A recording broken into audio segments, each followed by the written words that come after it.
why is India and the armed forces investing so heavily in anti-drone technology? And it's because of the capability of these drones. One of the first factors that the drones can actually, the drones can actually penetrate deep into Indian territory, and that's one of the aspects of drone technology that the Indian Army is now investing in order to combat this kind of penetration. Drones have actually entered deep into Indian territory in both Jammu and Kashmir as well as the state of Punjab, and they've actually been used to airdrop IEDs as well as drugs deep into Indian territory. So that's one of the reasons why the Indian Army has been investing in anti-drone technology, so that drones that can actually enter deep into Indian territory undetected can in fact be taken down. Drones can also easily smuggle weapons and grenades into hostile territory. That's something that several terror groups have actually sought to do while in fact smuggling in weapons from the other side of the LoC into the Indian border. Drones are also capable of dropping bombs at military units. This was something that was actually done at the Jammu Air Base on the 27th of June last year as well.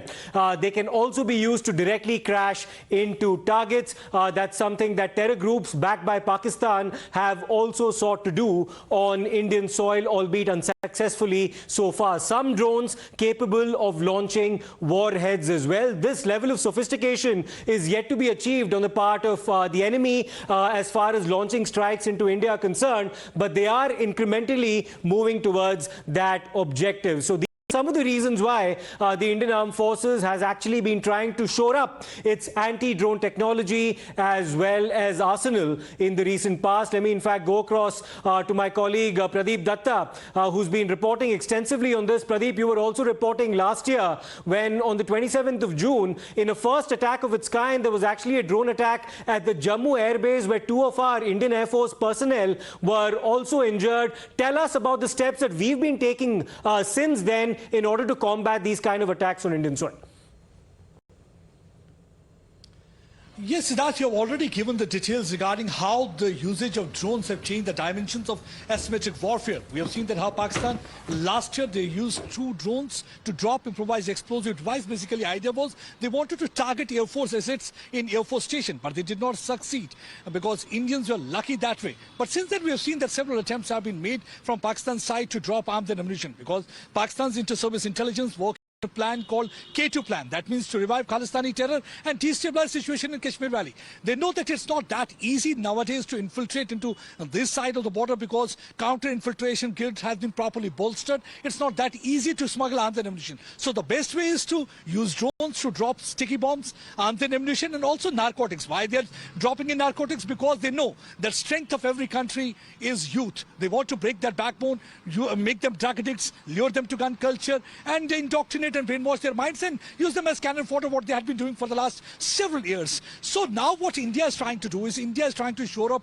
anti-drone technology. Already these quadcopter jammers have been put in place at several forward posts along line of control. How this really quadcopter works, it's almost similar to how the mobile jammers work. Basically, they try to block signals. Signals are blocked. That means there will be no connect between the drone and the operator. Once there is no connect between the drone and the operator, then there are multiple guns mounted at one of the platform. So each gun can fire about 9 rounds in a single shot. That means 27 rounds. Because if one gunshot is fired, then the probability of hitting a drone is not that good. But once 27 gunshots are fired, that means the 27 bullets flying in different directions. That way the chances of bringing down a drone are more. So the drone is detected, jammed, then it becomes easy to destroy that drone. That's what exactly nowadays our forces are working on, because they know this is the biggest ever challenge. We have seen that how Armenians use this drone against Azerbaijan, and Azerbaijan was able to use these drones against Armenians.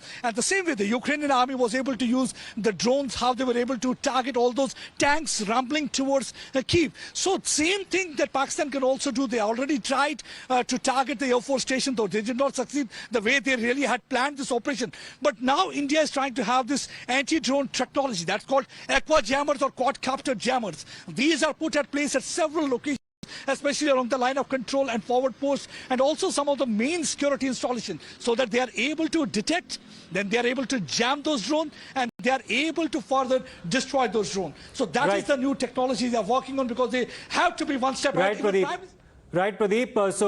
It's absolutely imperative that the Indian government and the Indian Army actually invest in this kind of anti-drone technology because there have been a spate of drone attacks or attempted drone attacks in the recent past. First, of course, focused on Jammu and Kashmir, but now also in the state of Punjab. And let's just go through some of those. On the 14th of October, in Gurdaspur, a quadcopter Pakistani drone had been shot down, and this was actually intercepted by members of the Border Security Force. On the 16th of October, in Amritsar, once again in the state of Punjab, a Pakistan drone was shot down in the Rania border outpost. So these are two of the three attacks that have been attempted on the part of the Pakistanis in the recent past in the state of Punjab. On the 16th October, once again, 2 kilograms of heroin were recovered from a drone crash site. So drones are also being used as mediums to smuggle drugs into Indian territory. And on the 17th of October, once again in Amritsar, a Pakistani drone was brought down in the Chana village area.